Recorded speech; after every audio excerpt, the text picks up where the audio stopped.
আসসালামু আলাইকুম, সবাইকে শুভেচ্ছা। আজকে আমি আপনাদেরকে ঢেঁড়স দিয়ে তেলাপিয়া মাছের ঝোল করে দেখাবো। খুব লোভনীয়, আপনারা খেলে বুঝতে পারবেন। কি কি লাগবে দেখিয়ে দিচ্ছি। আমি এখানে তেলাপিয়া মাছের মাথা ও লেজের কিছু অংশ নিছি। এখানে হলুদ গুঁড়ি, ধনে গুঁড়ি, মরিচ গুঁড়ি, জিরা গুঁড়ি আর কিছু গোটা জিরা। এখানে আছে ঢেঁড়স কাটা। এখানে একটা আলু কেটে রেখেছি, কিছু কাঁচামরিচ আর পরিমাণ মতো পেঁয়াজ। তো প্রথমে আমাকে মাছগুলি অল্প লবণ আর অল্প হলুদ দিয়ে ম্যারিনেট করে নিতে হবে। তারপরে মাছগুলোকে আমরা ভাজবো। তো হাতে একদম ধরে ধরে সবগুলি মাছের ভিতরে যেন হলুদ ঢুকে সেভাবে মাখাতে হবে। ঢেঁড়স আমরা অনেকে খেতে চাই না, ঝোল পিছলা লাগে বলে, কিন্তু আমি যে পদ্ধতিতে রান্না করব একদমই পিচ্ছিল হবে না, খেতে খুবই সুস্বাদু হবে। তো মাছগুলি ম্যারিনেট করা হয়ে গেল, আমি 5 মিনিট রেখে দেব। তারপর আমি এগুলোকে ভাজবো। চুলায় একটা কড়াই বসিয়ে দিলাম। আমি এখানে পরিমাণ মতো তেল দিয়েছি। এখন আমি মাছগুলিকে ভাজবো, কিন্তু খেয়াল রাখতে হবে তেলটা খুব ভালো মতো গরম হতে হবে। তো তেলটা গরম হয়ে গেছে, আমরা এখন মাছগুলিকে এক এক করে ভেজে নেব। দর্শক, আপনারা খেয়াল রাখবেন মাছগুলিকে খুব কড়া করে ভাজতে হবে।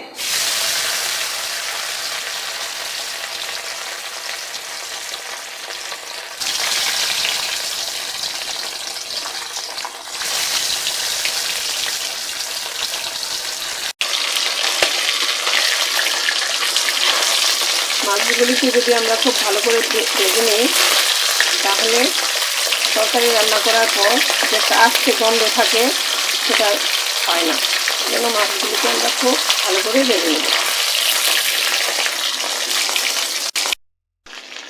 মাছগুলি আমার প্রায় লাল লাল করে ভাজা হয়ে গেছে, এখন আমরা উঠিয়ে নেব।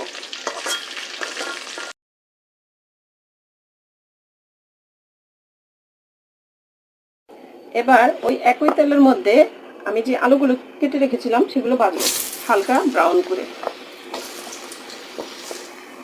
এভাবে করে রান্না করলে ঢেঁড়স তরকারি খেতে পিচ্ছিল লাগবে না।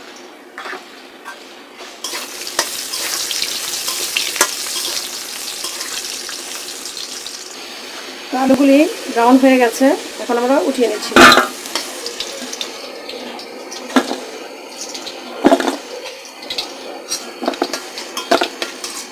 ঠিক একইভাবে আমরা ঢেঁড়সগুলোকেও ভেজে নিব।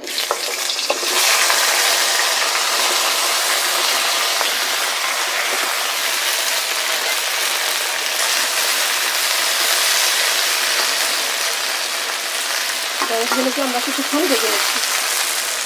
এগুলো আমাদের ভাজাটা হয়ে গেছে, এখন আমরা উঠিয়ে নিচ্ছি।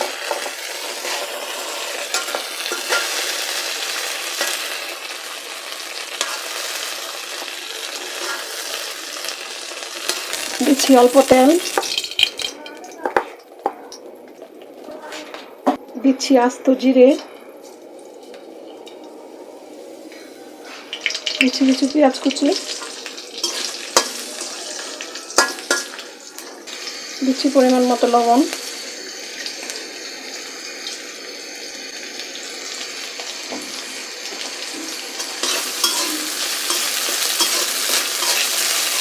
দিচ্ছি আদা চামচ রসুন বাটা, আধা চামচ আদা বাটা। পেঁয়াজ রসুনের কাঁচা গন্ধ যাওয়া পর্যন্ত আমরা কষাতে থাকবো।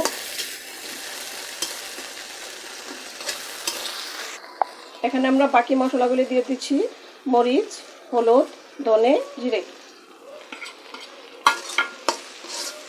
এবার আমরা এটিকে পানি দিয়ে একটু কষিয়ে নেব।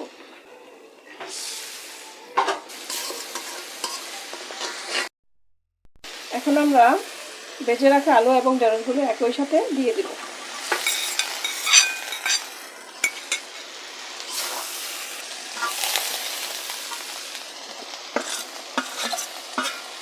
আপনারা ইচ্ছে করলে এর মধ্যে টমেটো অ্যাড করতে পারেন।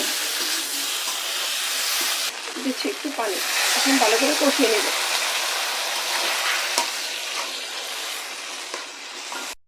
ঢাকনা দিয়ে কিছুক্ষণ কষিয়ে নেব।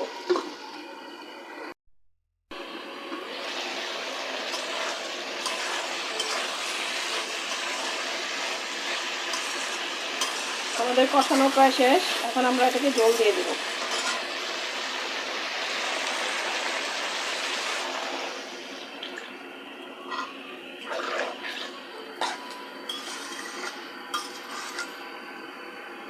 আমরা যখন ভেজেছিলাম তখন প্রায় সিদ্ধ হয়ে গিয়েছিল, তাই এখন আর ঢাকনা দিব না, ঢাকনা ছাড়াই রান্না করব। তরকারিতে বলক এসে গেছে, এবার আমরা মাছগুলোকে সাজিয়ে দিব করে।